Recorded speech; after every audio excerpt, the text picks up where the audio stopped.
चलिए आज आप लोग को क्लास 10 का मैथ चैप्टर नंबर 3 को पढ़ाना है, ठीक है। और ये चैप्टर जो है आपके लिए बहुत ही इंपॉर्टेंट है। चैप्टर का नाम है दो चर वाले रैखिक समीकरण।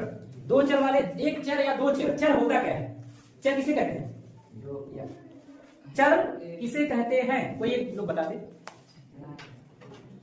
वेरिएबल्स।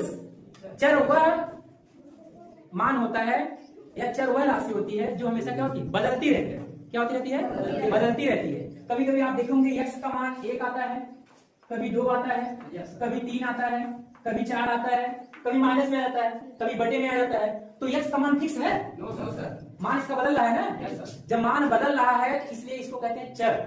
यह हमेशा परिवर्तित होता रहता है, बदलता रहता है, ठीक है। और जो अचर होता है वो कांस्टेंट होता है, फिक्स होता है। अगर किसी की वैल्यू 5 आई तो 5 ही रहेगा, उसको हम 6 नहीं कह सकते हैं। तो इसलिए वो कांस्टेंट अचर होता है, ठीक है। नॉन वेरिएबल इसको कहते हैं, ठीक है। तो चर और अचर, तो चर और अचर, ठीक है ना। चर जिसका मान क्या होता है? बदलता रहता है। अचर का मान बदलता नहीं है। तो दो चर है, एक चर आपके चैप्टर नाम है दो चर वाले रैखिक समीकरण।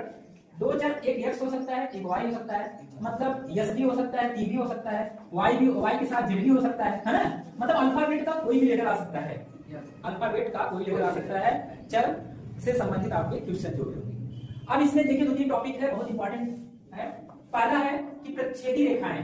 प्रतिच्छेदी रेखाएं, इसको इंटरसेक्टिंग कर सकते हैं, ठीक है।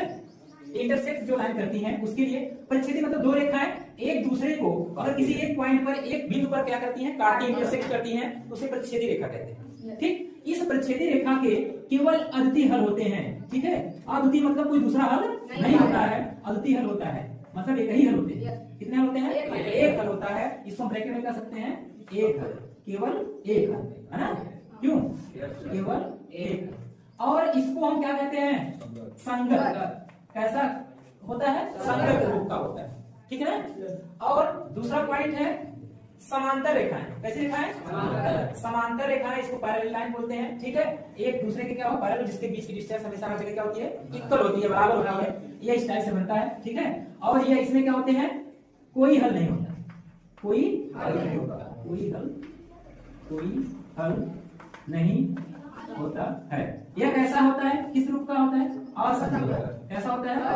असंगत, ठीक है। किस रूप का होता है? असंगत। इसके बाद आती है बारी किसकी? संपाती। किसकी आती है? संपाती। इसी को कहते हैं कॉन्सिडेंट। क्या कहते हैं? कॉन्सिडेंट। जब एक ही लाइन के ऊपर कोई दूसरी लाइन चले, ठीक है, उसे संपाती रेखाएं कहते हैं, ठीक है। और इसमें क्या होते हैं? कितने हल होते हैं? अनेक हल होते हैं, अनेक हल होते हैं, अनेक हल होते हैं। और यह क्या होता है? संगत।